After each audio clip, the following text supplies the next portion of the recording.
अस्सलाम वालेकुम students. Class 9th की बायोलॉजी में खुशामदीद। चलिए सीखना शुरू करते हैं। खुशामदीद। आज हम पौधों की दुनिया के एक ऐसे राज को समझने की कोशिश करेंगे जो अक्सर नज़रों से ओझल रहता है। हम मिलकर इस खुफिया मेन्यू को जानेंगे जिस पर पौधों की पूरी जिंदगी और नशोनुमा का इन्हिसार होता है। अच्छा, तो चलिए शुरू करते हैं। देखें, ये बात तो हम में से ज़्यादातर लोग जानते ही हैं कि पौधों को रोशनी चाहिए, है ना? मतलब वो सूरज की रोशनी से अपनी एनर्जी बनाते हैं, जिसे फोटोसिंथेसिस कहते हैं। लेकिन एक मिनट रुकिए, वो एनर्जी तो सिर्फ एक फ्यूल है, एक ईंधन। असल सवाल तो ये है कि पौधे खुद को बनाते किस चीज़ से हैं? वो कौन सा मटीरियल है जिससे वो बड़े होते हैं? तो यही वो बुनियादी सवाल है जिसे आज हम समझेंगे। अगर सूरज की रोशनी एक गाड़ी चलाने के लिए पेट्रोल जैसी है, तो फिर वो ईंटें, सीमेंट और लोहा क्या हैं जिनसे ये पूरी इमारत यानी ये पौधा खुद तामीर होता है? और इसका जवाब है मादनी ग़ज़ाई अज्जा यानी मिनरल न्यूट्रिएंट्स। ये वो ख़ास केमिकल्स हैं जो पौधे अपनी जड़ों के ज़रिए मिट्टी से हासिल करते हैं। और ये कोई इजाफी चीज़ नहीं है, बल्कि ये पौधे की ज़िंदगी के लिए बिल्कुल लाजमी है। अब इसको समझने का सबसे आसान तरीका ये है कि हम पौधे की खुराक को दो बड़े फूड ग्रुप्स में बांट दें, बिल्कुल हमारी अपनी डाइट की तरह। कुछ चीज़ें ज़्यादा मिकदार में चाहिए और कुछ बहुत कम। तो ये दो ग्रुप्स हैं, मैक्रोन्यूट्रिएंट्स और माइक्रोन्यूट्रिएंट्स।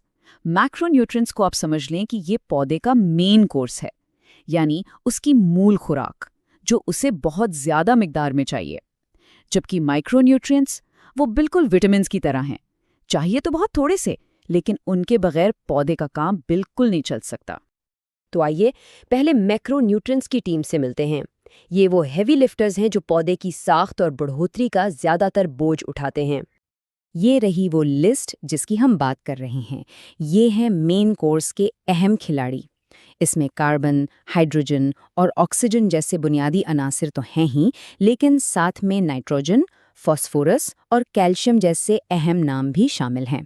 हम इन सब की तफसील में तो नहीं जाएंगे, लेकिन कुछ अहम मिसालों पर ज़रूर बात करेंगे। अच्छा, अब ज़रा देखें ये काम कैसे करते हैं।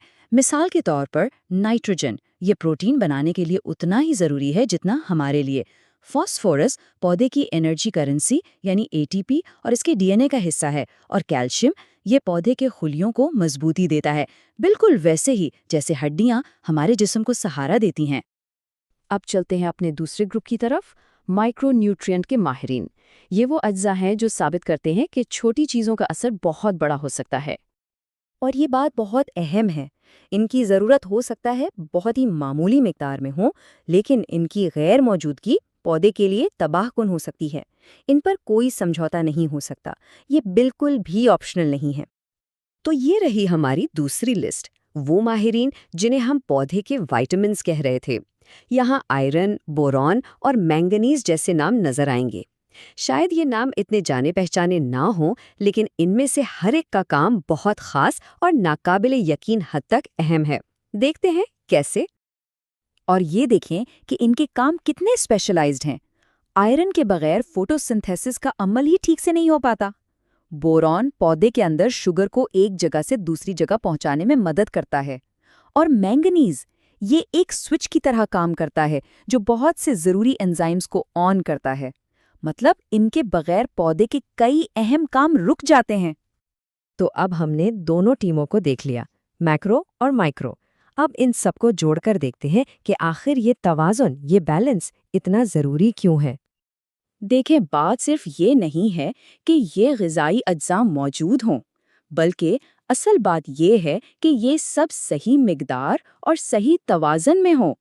पौधे की सेहत एक दर्जन से ज़्यादा इन अज्जा के एक बहुत ही नाजुक बैलेंस पर टिकी है। अगर एक भी चीज़ कम हो जाए तो पूरा सिस्टम गड़बड़ा सकता है। और ये हमें एक आखिरी बहुत अहम सवाल पर छोड़ जाता है। ज़रा सोचिए, जब इस पेचीदा मेन्यू से सिर्फ एक जुज़्व गायब हो जाता है तो उसका पूरे इकोसिस्टम पर, हमारी फसलों पर और हमारी खुराक पर क्या असर पड़ता होगा। ये एक ऐसी बात है जिस पर गौर करना बहुत ज़रूरी है। Join us and register now for online transformation.